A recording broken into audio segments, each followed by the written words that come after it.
তো একজন আর্টিস্ট, একজন সেলিব্রিটি, আর আমি একজন সাধারণ মানুষ। আমি কিন্তু যখন এখানে মানুষ দেখে মনে হবে যে আমি বিগ সেলিব্রিটি, তা আমার জীবনটা খুব সাধারণ। কিন্তু আমি কিন্তু সুপার শপে ঘুরি, আমি কিন্তু মাঝে মধ্যে মাস্ক পরে রিক্সায় উঠি, না রিক্সায় ভুল বললাম, মানে হাঁটাহাঁটি করি, কিন্তু মানে আমি খুব সাধারণ একটা মানুষ, ঠিক আছে? তো আপনার এই প্রশ্নটা কাকে করছেন বলেন? সো ভাইয়ের জন্য আসলে এটা তো চমক না, এটা জীবনের একটা অংশ, এটা জীবনের একটা অংশ, আমার পার্সোনাল লাইফের খুবই ইম্পর্টেন্ট অংশ। কিন্তু যেহেতু আমি একজন সেলিব্রিটি তাহসান, মানুষ আমাকে সেই সম্মানটা দেয়, মানুষ আমার কাছে জানতে চায় আমার পার্সোনাল লাইফে কি হয়, এই আগ্রহটা আছে, আমি লুকিয়ে তো রাখবো না। যেহেতু আমি বিয়ে করেছি, আমি সেটা জানাবো, জানানোর কথা ছিল, আমি জানিয়েছি, এতটুকুই। এর বাইরে আসলে সাধারণ তাহসান যে বিয়ে করেছে তার আর কিছু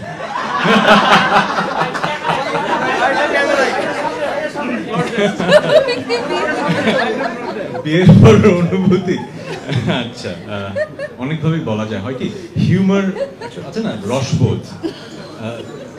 আমাদের দেশের হিউমারের অ্যাকসেপ্টেন্সের ক্যাপাসিটি কিন্তু এক এক রকম। যেমন অনেক দেশে কিন্তু স্ট্যান্ড আপ কমেডি ব্যাপারটা খুব বড়, আমাদের দেশের ইন্ডাস্ট্রিটা বড় না, কারণ আমাদের দেশের রসবোধটা একটু ডিফারেন্ট। আমরা সবকিছুতে রসবোধটা আনতে পারি না, আবার সবার কাছে ঠিকভাবে পৌঁছানো। এই জন্য এই প্রশ্নের উত্তরটা যেভাবে দিলে আমার মজা লাগতো, সেভাবে হয়তো আমি দিতে পারছি না। কারণ আমার যেটা মনে হয় যে আমরা একটু আমাদের জাতিগতভাবে একটু বেশি জাজমেন্টাল, সবকিছুতে চুলচেরা বিশ্লেষণ করি। আর আমরা যারা একটু পরিচিত হয়ে যায়, আমরা সবসময় মনে হয় একটা স্পটলাইটের নিচে জাজড হচ্ছি। এই জন্য হয়তো এই প্রশ্নের মানে যেরকম উত্তর মজা করে দিতে চাই দিতে পারছি না, বাট অনুভূতিটা খুবই অসাধারণ। মানুষ হিসেবে আমি বিয়ে করেছি, আই এম ভেরি হ্যাপি, এবং সেলিব্রিটি হিসেবে কোটি মানুষের ভালোবাসা পাচ্ছি, শুভাকাঙ্ক্ষীদের উইশ পাচ্ছি, এটা নিয়ে আমি খুবই হ্যাপি।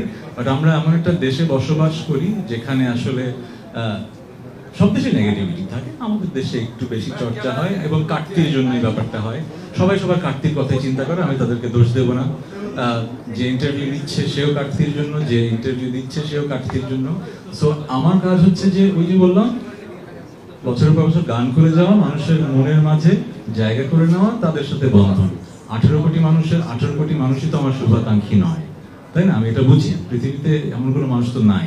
সো আমার কথা হচ্ছে, আমি যাদের জন্য গান করি, তাদের জন্য গান করছি, তারা আমার এই সময়টায় খুশি হয়েছে। তো আমি নিজেকে ভাগ্যবান মনে করি যে আমি আমার একজন মানুষকে পেয়েছি যা who makes me smile like this, and I'm very happy. যেটা হয় কি, পার্সোনাল লাইফের অনেক সুন্দর ঘটনা থাকে যেগুলো আসলে ক্যামেরার সামনে বলা রুচিশীল না। সো আমি কেন তার প্রেমে পড়েছি, কেন তাকে ভালোবাসি, সেটা আমাদের খুব পার্সোনাল ব্যাপার। সে সো একটা সময় হয়তো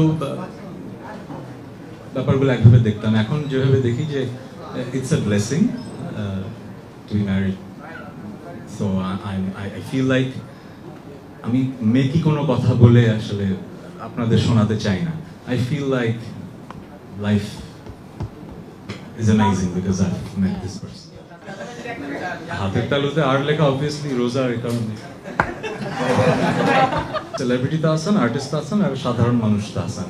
আমি পুরো ব্যাপারটাই আসলে একজন সাধারণ মানুষ, সে তার জীবন সঙ্গী খুঁজে পেয়েছে, বিয়ে করেছে। এর বেশি আমি কথা বলে পুরোটা মানে এটাকে একটা ন্যাশনাল ইস্যু আর বানাতে চাই না। আমার ভক্তদের জানানো দরকার ছিল, আমি বিয়ে করেছি, জানিয়েছি, এতটুকুই।